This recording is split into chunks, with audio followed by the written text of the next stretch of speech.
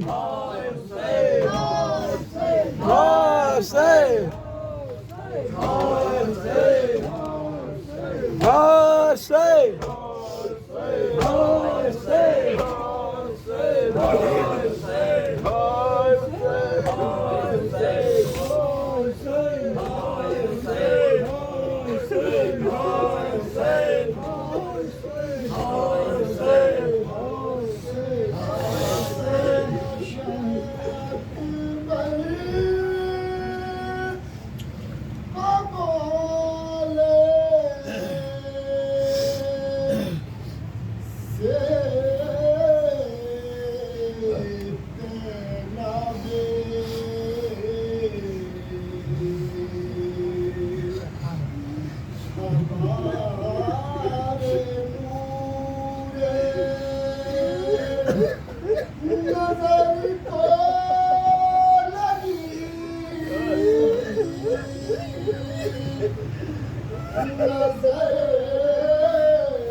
Namaste.